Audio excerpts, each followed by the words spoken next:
A bottle of 1945 Romane Conti costs more than a Honda Civic. When it shattered against the marble floor of Le Sommet, the sound was louder than a gunshot. The silence that followed was deafening. But the tragedy wasn't the wine. It was the girl standing over it. To the billionaire in the corner, she was invisible, furniture with a pulse. He didn't know her name. He didn't care about her life. He was about to destroy her simply by lifting a finger. But he made one mistake. He thought his secrets were safe in a language no one else spoke. He was wrong, and that mistake would cost him everything. Rain lashed against the floor-to-ceiling windows of Le Sommet, Manhattan's most exclusive dining club. It was the kind of rain that felt personal, a cold grey sheet drowning the city. But inside, the air smelled of white truffles, old money, and fear. Cassandra Cassie Reed adjusted her apron, her knuckles white as she gripped the silver tray. She had been on her feet for 14 hours. Her lower back throbbed with a dull, rhythmic pain, a reminder of the double shift she'd pulled at the diner before coming here for the dinner rush. She needed this job. The rent on the shoebox apartment in Queens was 2 weeks late, and her grandmother's insulin wasn't going to pay for itself. Table 4 needs water. Now, Reed.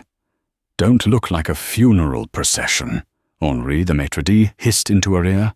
Henri was a man who wore suits that were too tight and cologne that smelled like desperate ambition. He hated Cassie because she was quiet. He hated her even more because she was pretty in a way that distracted the clientele, despite her best efforts to be invisible. Yes, Henri, she whispered, keeping her eyes down. She moved through the dining room like a ghost. That was the rule at Le Sommet. Be present, but absent. Be helpful, but non-existent. The atmosphere in the room shifted instantly. The heavy oak doors swung open, and the ambient chatter died down, replaced by the hush of reverence and envy. Alexander Sterling had arrived.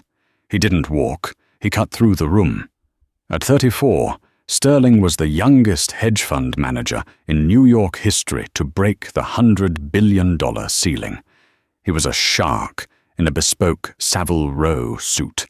His face was sharp, angular, and devastatingly handsome, but his eyes, steely Arctic blue, were cold enough to freeze hell over. He didn't look at the staff. He didn't look at the guests. He looked straight ahead, towards the private alcove reserved for him year-round. Trailing behind him was Isabella Thorne, a socialite whose father owned half of the oil rigs in Texas. She was wearing a red dress that screamed for attention and a diamond necklace that could feed a third-world country. She looked bored. "Water," Sterling said as he sat down. He didn't look up. He was already typing on a secure military-grade phone. Cassie was there before the command fully left his lips. She poured the sparkling water into the crystal goblet with a steady hand, despite her exhaustion. "Alexander, put the phone away," Isabella complained, snapping a breadstick. "It's date night. The press is going to be outside." "I'm buying a copper mine in Chile, Isabella. It requires my attention." "You require my credit card. Order whatever you want," Alexander said, his voice a low, smooth baritone that lacked any trace of warmth. Cassie finished pouring. She stepped back, preparing to fade into the wallpaper. "Waitress?" Isabella snapped. Cassie froze. "Yes, ma'am. This water is lukewarm. I asked for ice. I can get you ice immediately, ma'am." The bottle was chilled, so I assumed. "Don't assume. Just serve." God, is it so hard to find competent help these days? Isabella rolled her eyes, looking at Alexander for support. Alexander didn't even blink. He didn't look at Cassie. He barely seemed to register Isabella's voice. He was in his own world, a world of numbers and leverage. To him, Cassie was less than a person. She was a vending machine mechanism. "I'm sorry," Cassie murmured, retreating quickly. In the kitchen, her hands shook as she scooped ice. She took a deep breath. "Just 3 more hours," she told herself. 3 more hours and you can go home to Nana." When she returned to table 4, the tension had spiked. Alexander was no longer typing. He was holding the phone to his ear, his knuckles white. He was staring out the window at the rain, his jaw clenched so hard a muscle feathered in his cheek. Cassie approached silently to drop the ice into Isabella's glass. That was when she heard it. Alexander began to speak into the phone. But he wasn't speaking English. He wasn't speaking French, Spanish, or even Mandarin. The languages of business. The sounds were guttural, rhythmic, and incredibly specific. It was a dialect of Livonian, a nearly extinct Finno-Ugric language, spoken by fewer than 20 people fluently in the modern world. It was a dead tongue, used only by historians and, apparently, the Sterling family dynasty to discuss matters that could never be recorded. Ma olen loxus, nad teavad, qui matana otul lepingule alla e kiryuta, on mu isa surnud. Cassie's hand froze in midair. The silver tongs hovered over the glass. He had said, "I am trapped. They know. If I don't sign the contract tonight, my father is dead." Her heart hammered against her ribs. She knew that language. She knew it because her grandmother, the woman currently shivering under 3 blankets in Queens, used to sing lullabies in that exact dialect. Her grandmother had been a servant in the old Estonian estates before the war, before everything burned. Cassie stared at the back of Alexander Sterling's head. This wasn't a business deal. This was a hostage situation. "What are you staring at?"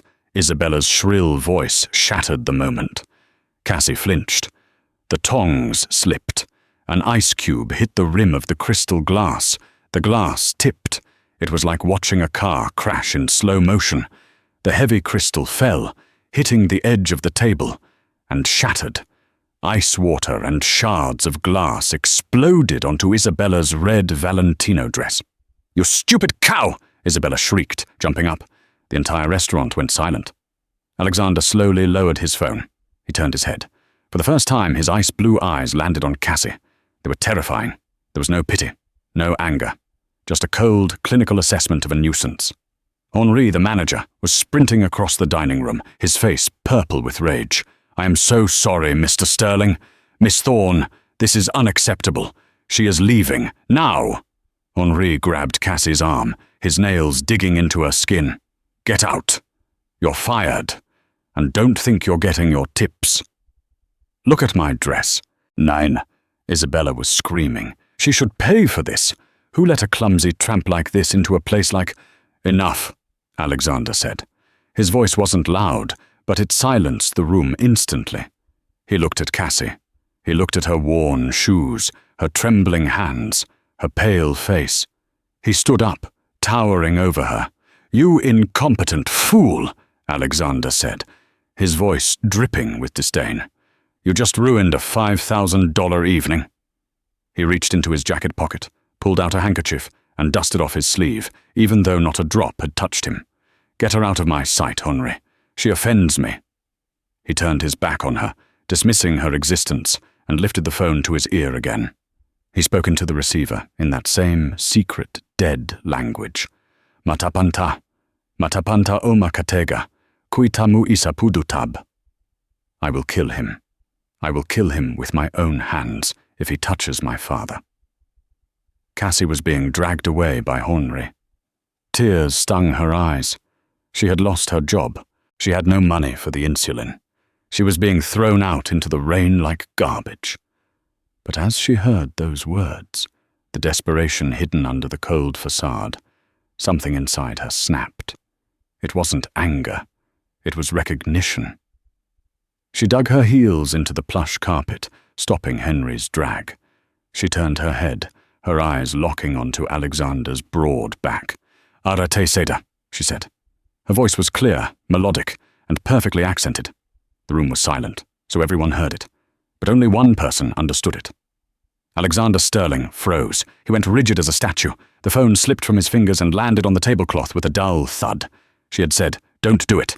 The silence in Le Sommet was heavy, thick enough to choke on. Isabella was mid-gasp, a napkin clutched to her wet dress, looking between Alexander and the waitress with confusion. Henri's mouth hung open, his hand still gripping Cassie's arm. Alexander slowly turned around.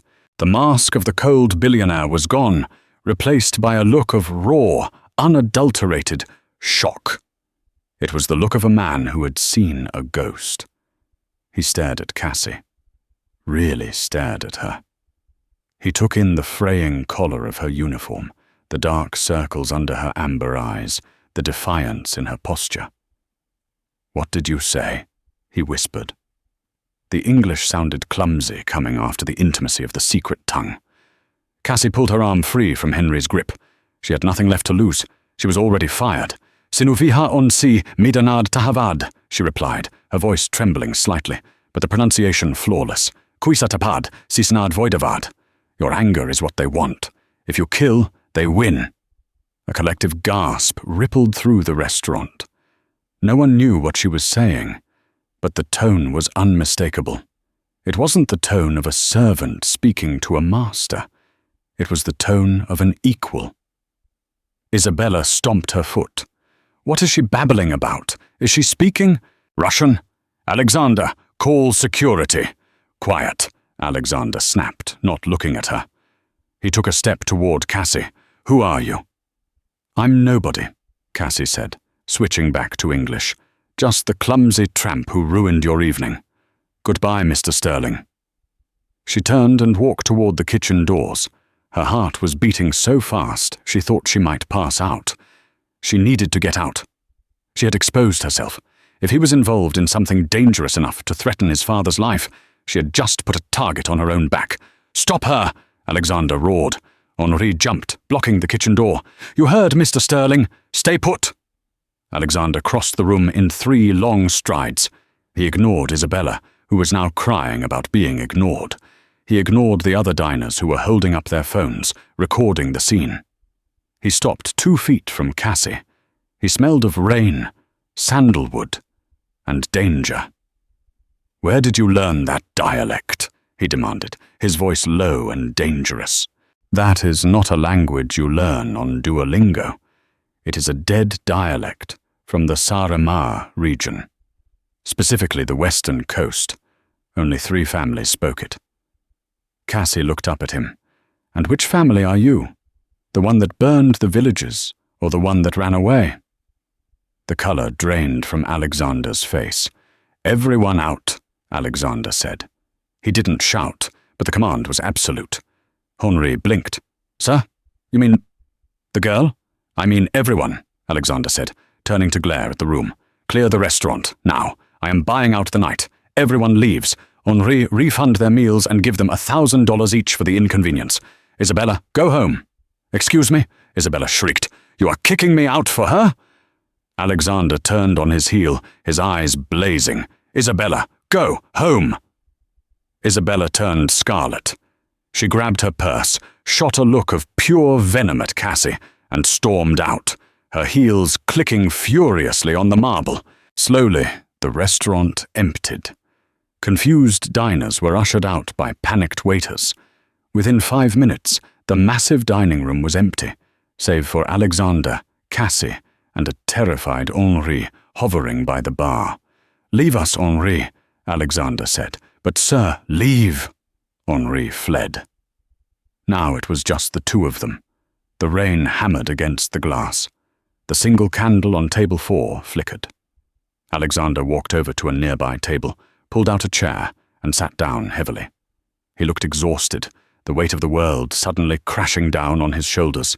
He gestured to the chair opposite him. "Sit."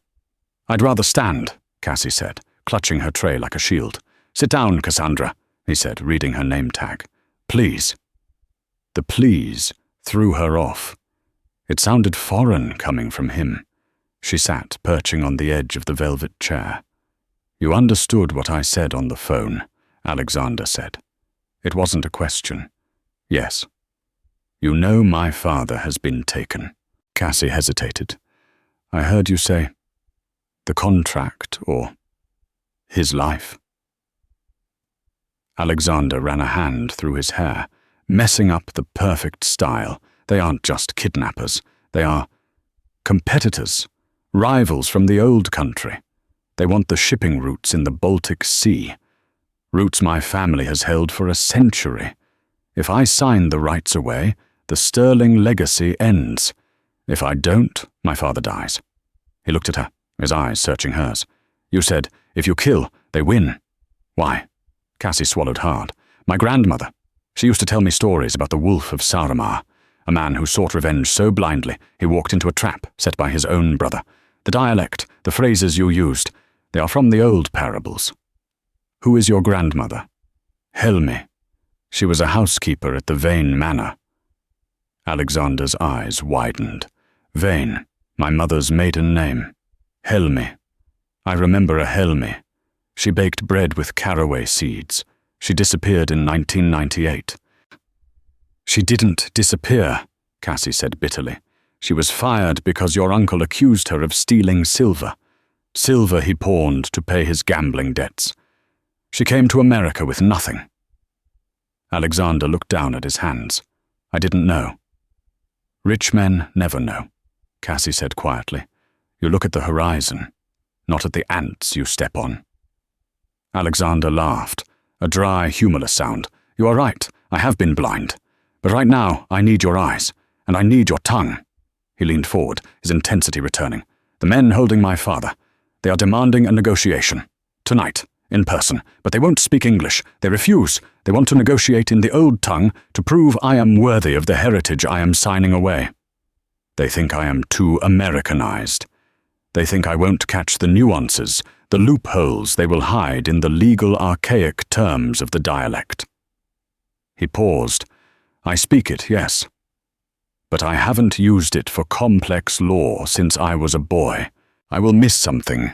I know I will. And if I miss a single clause, they will kill him even after I sign." Cassie realized where this was going. She started to stand up. "No. I will pay you," Alexander said quickly. $5,000. My life isn't for sale. 50,000. Cassie froze. $50,000. That was the insulin. That was the back rent. That was a new apartment. That was freedom. "I'm a waitress, Mr. Sterling, not a corporate lawyer. I don't need a lawyer. I have armies of lawyers. I need a translator who knows the soul of the language, who knows the parables, who knows when they are lying." He reached into his jacket and pulled out a black card. "One night, you come with me to the warehouse in the meatpacking district. You listen. You tell me if they are lying, and I give you a check for $100,000. Cassie looked at the rain hitting the window. She thought of her grandmother coughing in the cold apartment. 100,000, she repeated. "And I'll fire Henri," Alexander added, a small smirk touching his lips. Cassie looked at him. The arrogance was still there, but beneath it, she saw the desperation of a son terrified of losing his father. "I need an advance," she said, her voice steady. 10,000. Cash, tonight. For my grandmother." Alexander reached into his inner pocket, pulled out a thick envelope, and tossed it on the table. "Done." Cassie stared at the envelope. She reached out and took it. It felt heavy. "Go change," Alexander said, standing up and buttoning his jacket. "We leave in 10 minutes. And Cassandra?" She paused at the kitchen door. "Leave the apron. Where we are going, you are not a waitress. You are my fiancée." Cassie spun around. "What?" "They won't allow a translator," Alexander said, checking his watch. "But they cannot deny a man bringing his future wife. You are going to be Isabella Thorne, but with a brain." The freight elevator to Alexander's penthouse moved faster than Cassie's heart rate, which was saying something. They had 10 minutes. "Isabella is a size 4. You look like a size 4, Alexander said, scrolling through his tablet, not looking at her. He was all business now, the emotional crack in his armor sealed up tight. "My stylist keeps a wardrobe here for events. Pick something black, something that says, 'I own you,' not 'I serve you.'" The penthouse was larger than the entire apartment building Cassie lived in. It was a museum of cold marble and modern art. Alexander pointed to a double door. "In there. You have 3 minutes," Cassie ran. She entered a walk-in closet that looked like a boutique. Rows of designer gowns hung in plastic sheaths. She didn't have time to admire them. She stripped off her stained waitress uniform, the uniform that had defined her existence for 3 years, and kicked her worn-out sneakers into the corner. She grabbed a black velvet gown with a high slit and long sleeves. It was modest but severe. It looked like armor. She struggled with the zipper until she realized it was magnetic. It snapped shut, hugging her frame perfectly. She found a pair of red-bottomed heels that were half a size too big, but she stuffed some tissue into the toes. She looked in the mirror. The woman staring back wasn't Cassie from Queens. She was Cassandra, the fiancée of a billionaire. She pulled her hair out of its messy bun, letting it fall in loose waves around her shoulders. She wiped the smudge of flour off her cheek and applied a layer of dark red lipstick she found on the vanity. When she walked out, Alexander was pouring 2 shots of amber liquid. He looked up, and for the second time that night, he froze. He didn't compliment her. He didn't smile. He just stared, his eyes tracking the line of the dress, the way she held her head. For a fleeting second, the cold calculation in his eyes was replaced by something warmer, something dangerous. "Drink," he said, shoving a glass into her hand. "It's scotch. It will burn." "Good." Cassie downed it. It tasted like fire and oak. She didn't cough. "Good," Alexander said, putting his glass down with a clink. "Here is the story. You are Cassandra van der Hoven. Your family owns the Dutch shipping lines in Rotterdam. We met in Davos 2 years ago. You are bored by business, but you are fiercely protective of your future inheritance. If they ask you anything, look at them with disgust and say nothing. Let me talk. You only speak if they switch to the old tongue. And if they ask why I don't speak the dialect?" "You understand it," Alexander corrected, "but you consider it a peasant dialect beneath your station to speak. That will annoy them. Anger makes men sloppy." He moved closer to her, adjusting the diamond pendant he had pulled from a safe. He clasped it around her neck. His fingers brushed her skin, cool and steady. Cassie held her breath. "This necklace has a GPS tracker," he whispered near her ear. "If things go wrong, press the center stone for 3 seconds. My security team will breach the building. But if you press that button, the deal is dead, and my father likely dies. Only use it if we are about to be executed. Do you understand?" "Yes," Cassie breathed. "Good, let's go." They took his private elevator down to the garage. A black armored SUV was waiting. The driver was a mountain of a man with a shaved head and a scar running through his eyebrow. "This is Gideon," Alexander said as they climbed in. "He's been with me for 10 years. He's the only one I trust besides myself." Gideon nodded at Cassie in the rearview mirror. "Ma'am?" "To the docks, Gideon," Alexander said, "and kill the headlights when we get within a mile." The car ride was silent. Rain drummed against the reinforced glass. Alexander stared out the window, his hand resting on his knee, tapping a frantic rhythm that betrayed his calm facade. Cassie watched him. "You really think they'll honor the deal?" "These men are old school," Alexander said. "They believe in omerta, code of silence, code of honor. If I sign the rights to the Baltic Sea routes over to them, they will release my father. They want the money, not the blood. Blood brings police. Money brings power." "But you said they threatened to kill him." "Leverage," Alexander said. "Just leverage." But Cassie remembered the panic in his voice at the restaurant. "I will kill him with my own hands." He was terrified. The SUV slowed down. They were in the meatpacking district, but the part the tourists never saw. Rusted warehouses, broken streetlights, shadows that moved. "We're here," Gideon grunted. Alexander turned to Cassie. He took her hand. His grip was tight. "Show time, Cassandra. Remember, you are better than them. You own the world. They are just renting space in it." Cassie squeezed his hand back. "Let's go get your father." The warehouse smelled of wet rust and dead fish. It was vast, lit only by a few hanging industrial bulbs that swayed in the draft, casting long, swinging shadows. In the center of the concrete floor sat a heavy iron table. 3 men sat on one side. The man in the middle was a nightmare. He was older, maybe 60, with skin that looked like tanned leather and eyes that were black pits. This was Elias Vaan. He wore a suit that cost money, but he wore it like a gangster, not a businessman. Behind him stood 2 guards holding assault rifles.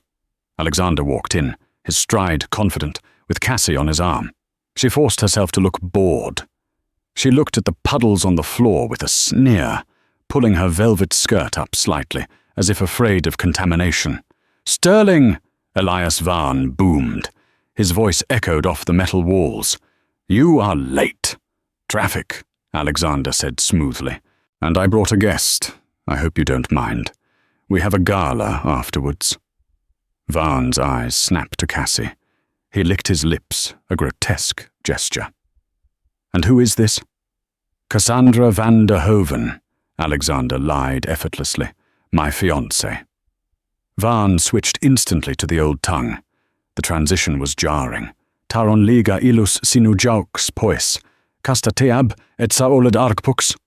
"She is too beautiful for you, boy. Does she know you are a coward?" Cassie's face remained a mask of stone. She looked at her fingernails. Alexander replied in the dialect, his accent stiff but correct. "Taye ragi maya kilt, araraiska ega. Kusmuisa on?" "She doesn't speak our language. Don't waste time. Where is my father?" Vaan snapped his fingers. A side door opened. 2 thugs dragged a man out. He was bound to a chair, a hood over his head. They ripped the hood off. It was William Sterling, Alexander's father.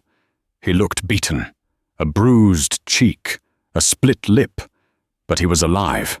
"Dad!" Alexander started to lunge forward. Gideon stepped in front of him, hand on his holster. "Easy, boss. Not yet." Vaan laughed. "Istu, sit."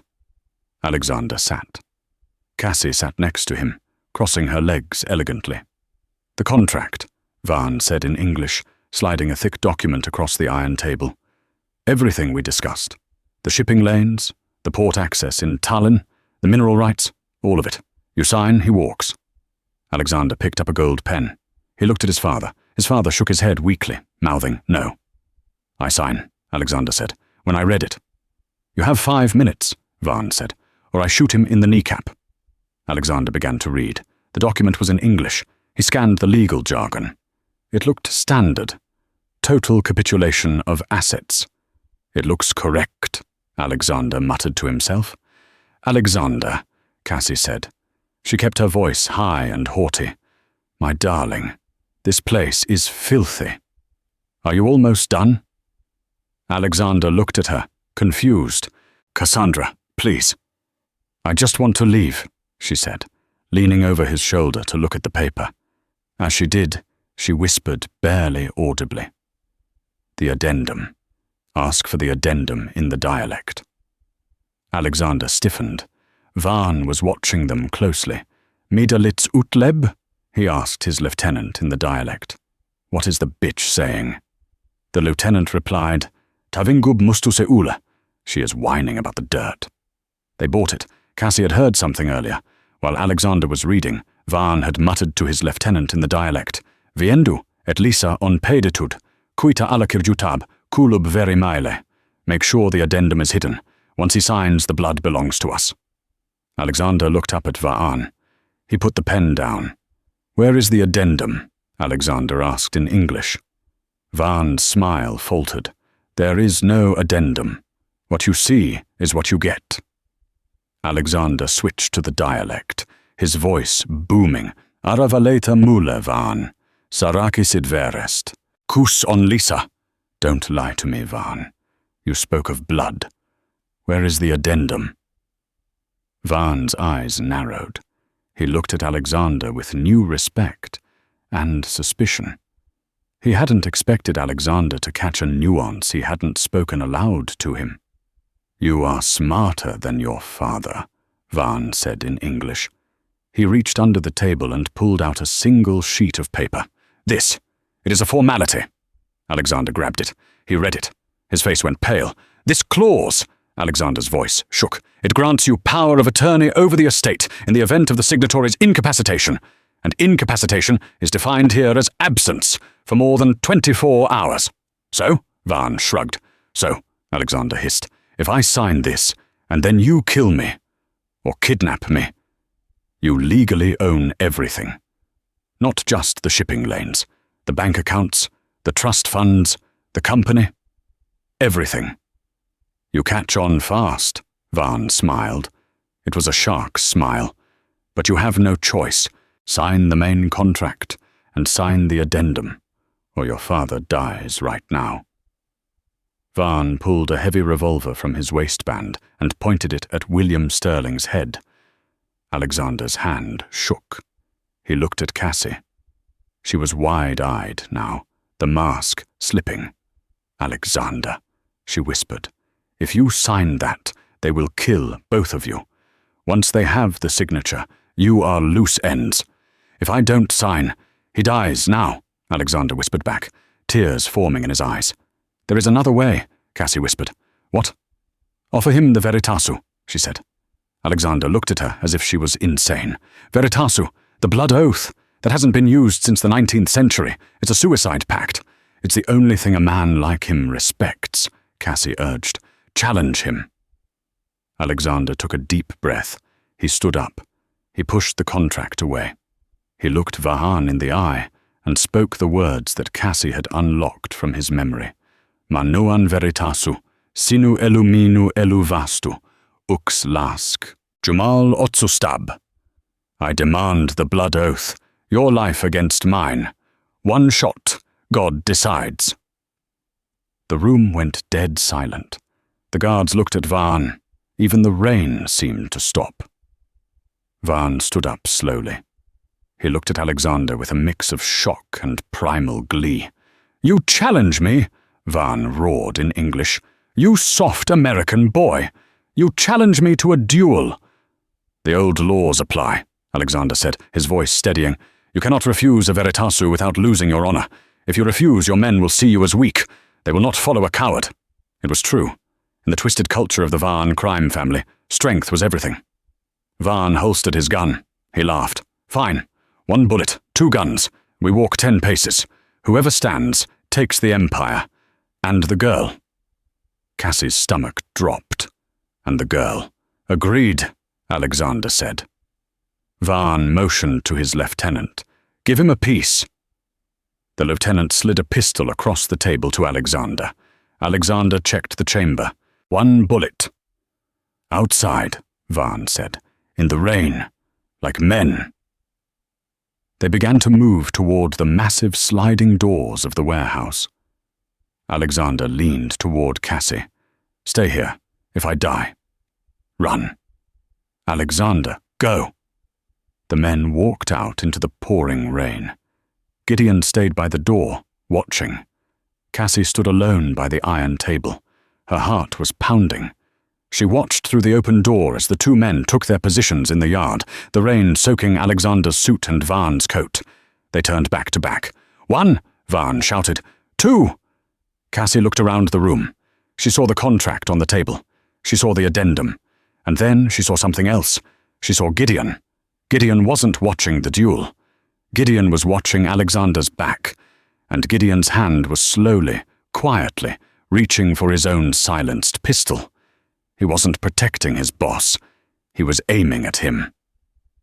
The realization hit Cassie like a physical blow. The trap wasn't the contract. The trap was the setup. Varn never intended to duel fairly. Gideon was the insurance policy. If Varn missed, Gideon would shoot Alexander from behind, and they would claim it was a crossfire. 4. Cassie looked at the diamond necklace. Press for security. But security was Gideon. Gideon was the head of security. If she pressed it, who would come? More traitors? She had to do something. 5! She saw a bottle of vodka on the table. A lighter. 6! Cassie grabbed the bottle. She smashed the neck against the table. She didn't scream. She didn't run. She grabbed the lighter. 7! She ran towards the pile of old, oily rags and wooden pallets stacked near the warehouse entrance, right next to where Gideon was standing. 8! She flicked the lighter and threw it onto the rags. Then she poured the high-proof vodka over it. Whoosh! A massive wall of fire erupted instantly, separating Gideon from the doorway. 9! Gideon flinched, turning away from Alexander to shield his face from the sudden heat. His aim was broken. 10! Vaan turned and fired. Bang! Alexander turned and fired a split second later. Bang! Cassie screamed. 2 shots rang out in the wet night. Alexander stood still. Elias Vaan stood still. Then slowly, Vaan dropped to his knees. A small red hole appeared in his chest. He looked down at it, confused. He toppled face forward into the mud. Alexander was breathing hard, the gun smoking in his hand. A graze on his shoulder was bleeding. Vaan hadn't missed by much. But Alexander was alive. "Vaan is down," Gideon shouted, raising his weapon. "Secure the area." But Gideon wasn't aiming at the enemy guards. He was swinging his gun toward Alexander. "Alexander, look out!" Cassie screamed from the doorway, the fire roaring beside her. Alexander spun around. He saw Gideon. He saw the gun pointed at his chest. "Sorry, boss," Gideon sneered. "Vaan promised me 10%. That's a lot better than a salary." Gideon's finger tightened on the trigger. Click. Gideon frowned. He pulled the trigger again. Click. He looked at his gun. It had jammed. The heat from the fire Cassie had started, the sudden intense flare, had startled him, and in the wet, gritty conditions of the warehouse, his slide had failed to cycle around from the chamber. Alexander didn't hesitate.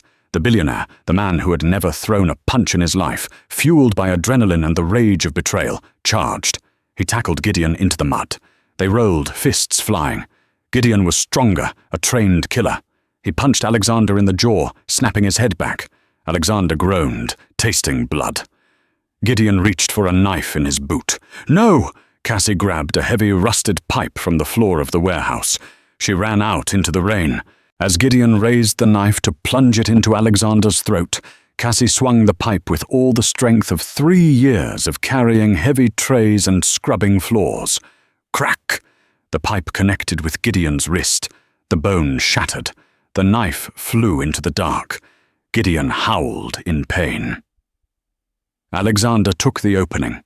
He grabbed a rock from the ground and slammed it into Gideon's temple. Gideon went limp. Alexander rolled off him, gasping for air, his suit ruined, his face muddy and bloody. He looked up at Cassie. She was standing over him, the pipe still in her hand, the black dress soaked and clinging to her, her hair wild. She looked like a warrior queen. "Are you okay?" she panted. Alexander started to laugh.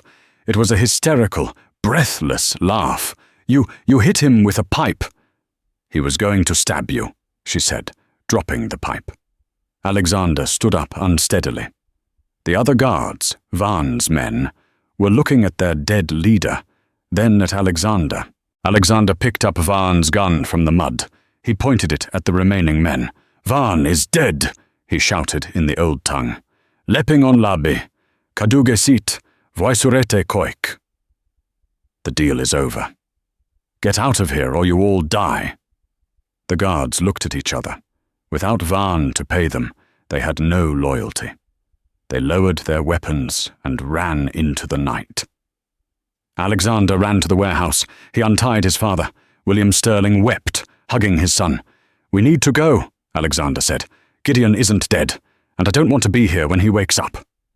They piled into the SUV, Cassie in the driver's seat this time, because Alexander's hands were shaking too hard. "Do you know how to drive a tank?" Alexander asked, looking at the dashboard. "It's just a car, Alexander," Cassie said. She shifted into gear and floored it. They sped away from the docks, leaving the fire and the bodies behind. As they hit the highway, the adrenaline began to fade, replaced by a dull ache. Alexander sat in the back with his father. Cassie drove in silence. "Cassandra," Alexander said softly from the back seat. She looked in the rearview mirror. "You saved my life. Twice." "3 times," she corrected. "Don't forget the contract." Alexander smiled, a genuine, tired smile. 3 times. "Where are we going?" Cassie asked. "Police?" "No," Alexander said, his face darkening. Gideon wasn't working alone. Vaan was the muscle. But someone had to give Gideon the codes to my schedule. Someone on the inside. Someone close to me. Who? I don't know, Alexander said. But we can't go to my penthouse. It's compromised. We can't go to the police. They are likely on the payroll. He looked at Cassie. We have nowhere to go. Cassie gripped the steering wheel. She hesitated. I know a place, she said quietly. It's not a penthouse. It smells like cabbage and Vicks Vapo Rub. But nobody looks for billionaires there. Alexander looked at his battered father, then at Cassie. Take us there. Welcome to Queens, Cassie said, taking the exit. The apartment building in Queens was a stark contrast to the glass and steel monoliths Alexander was used to. It was a walk-up, smelling of boiled cabbage and floor wax. The hallway light flickered ominously as Cassie led the two billionaire men up 4 flights of stairs. Sorry about the elevator, Cassie muttered, unlocking her door with a jiggle of the key. It's been broken since 2018. They stepped inside. The apartment was tiny, essentially one room divided by a curtain, with a kitchenette in the corner. But it was warm, it was clean, and it was safe. It's cozy, William Sterling said, clutching his bruised ribs. The older man looked around with genuine curiosity. He had probably not been in a room this small since he was a child in the old country. Sit on the sofa, Cassie commanded, pointing to a worn-out beige couch covered in knitted blankets. I'll get the first aid kit. From behind the curtain, a frail voice called out, Cassie, is that you? Did you bring the medicine? Cassie froze. She had forgotten her grandmother was awake. She walked over and pulled back the curtain. I have the medicine, Nana, but we have guests. An elderly woman with silver hair braided into a crown sat up in bed. Her eyes were milky with cataracts, but her face was sharp. She sniffed the air. I smell rain, she said in the old tongue. And pipe tobacco. Expensive tobacco.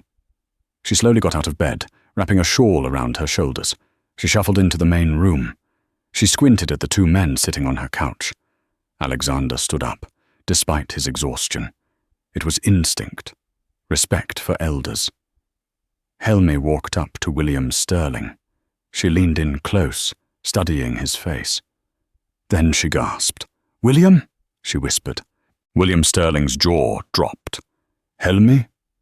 Helmi Saar. My God, William breathed, tears welling in his eyes. I thought you went back to Estonia. I thought... Your brother fired me, Helmi said, her voice trembling with decades of hurt.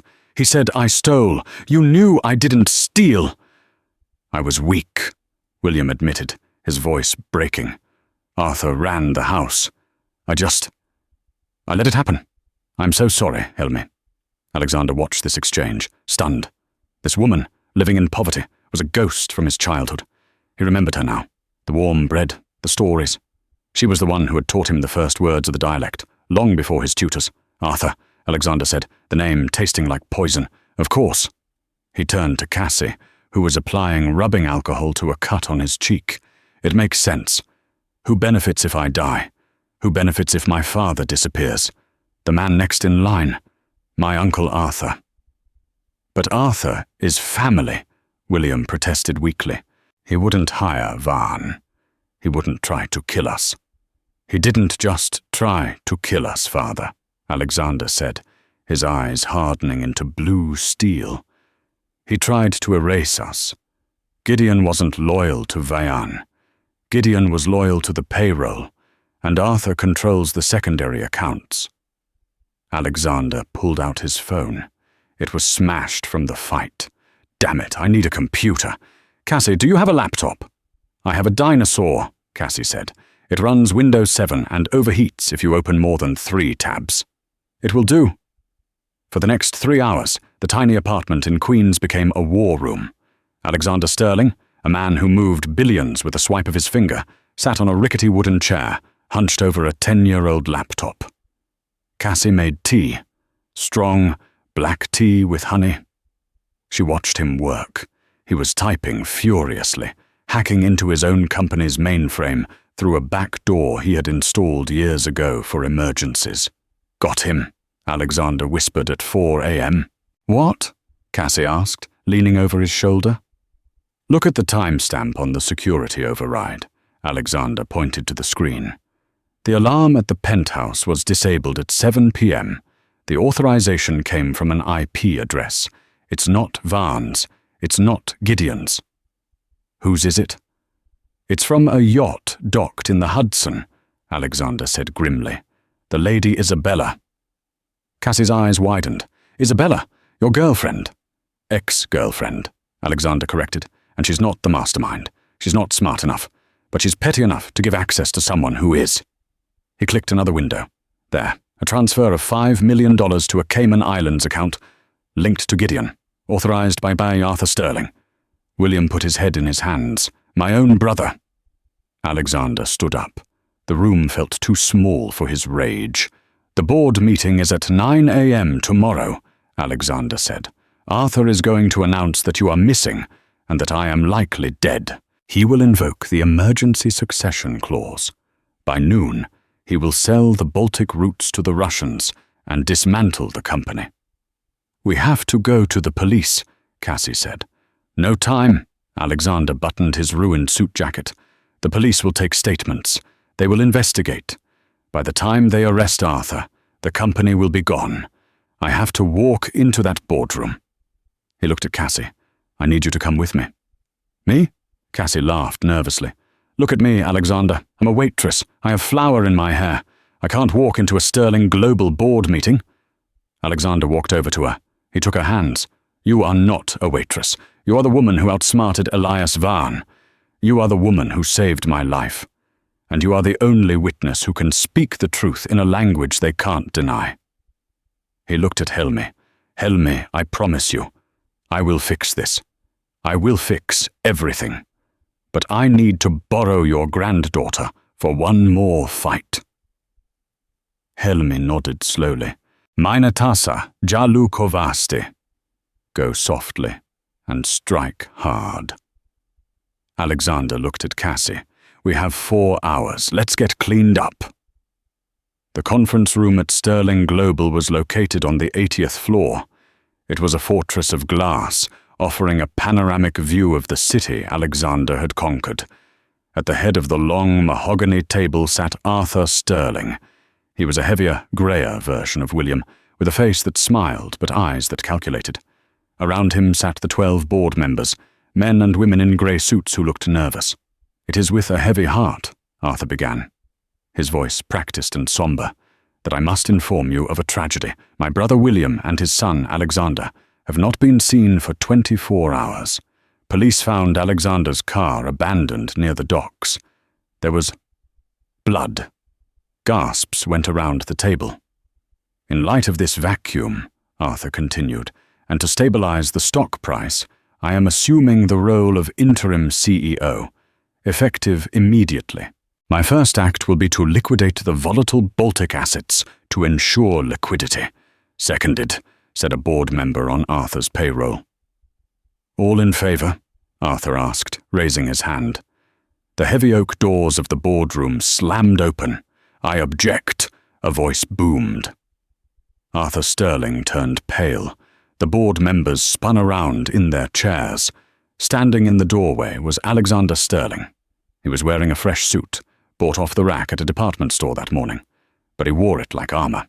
His face was bruised, a cut healing on his cheek, but he looked more dangerous than ever. And beside him stood Cassie.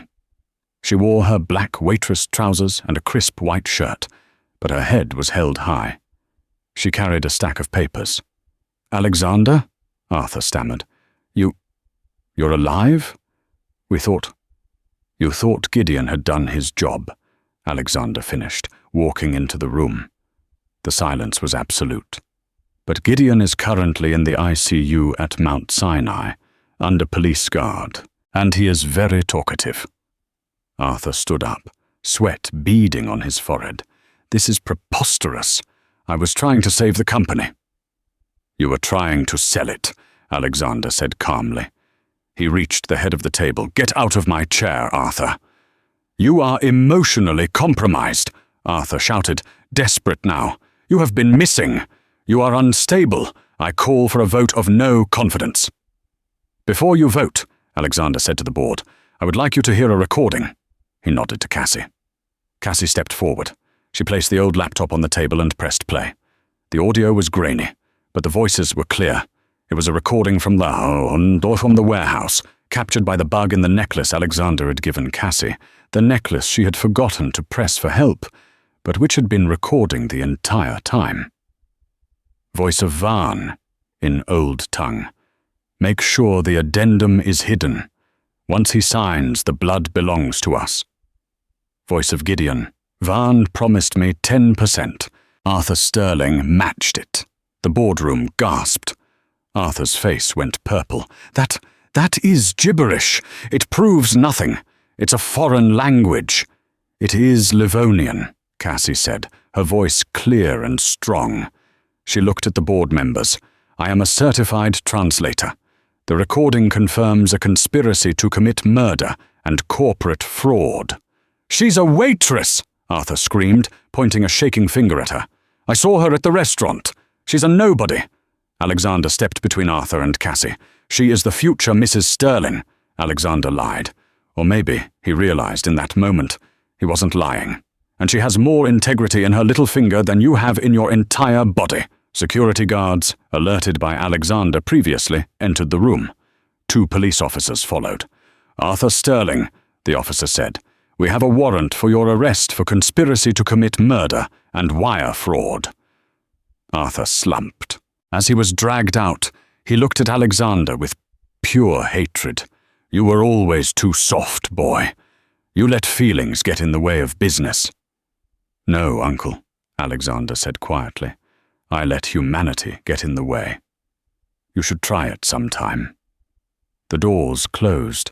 The room was silent. Alexander looked at the board members. They were terrified.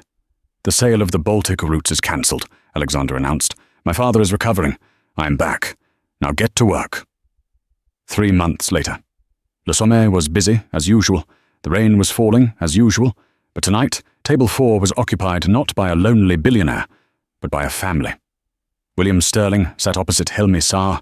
They were holding hands, speaking softly in the dialect of their youth, laughing over a shared bottle of wine.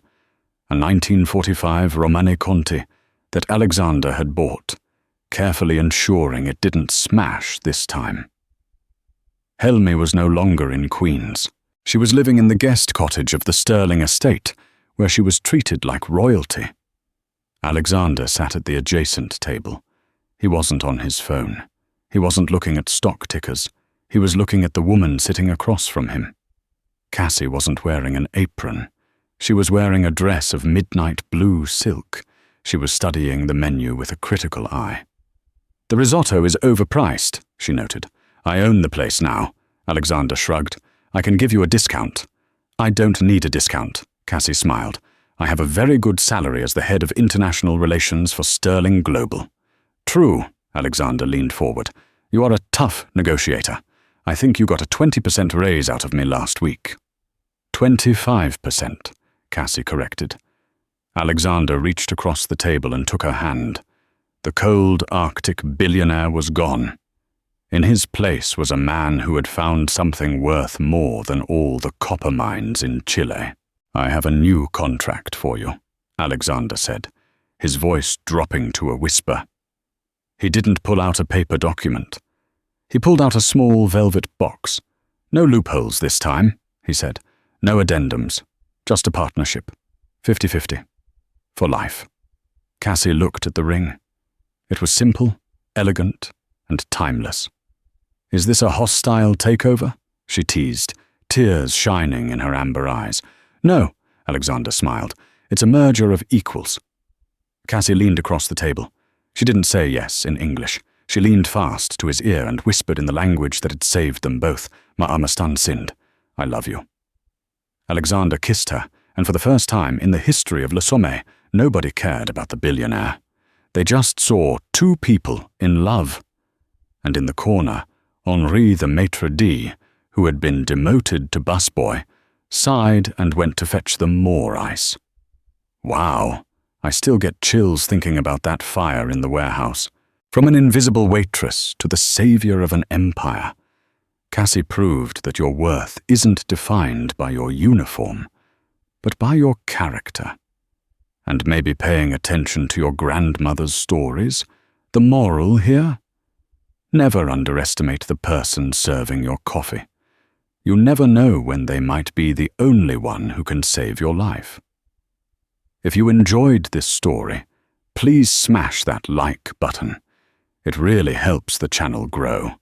And tell me in the comments, do you speak a second language that nobody knows about? I want to hear your stories. Don't forget to subscribe and hit the bell icon so you never miss a drama. Until next time, stay safe and be kind.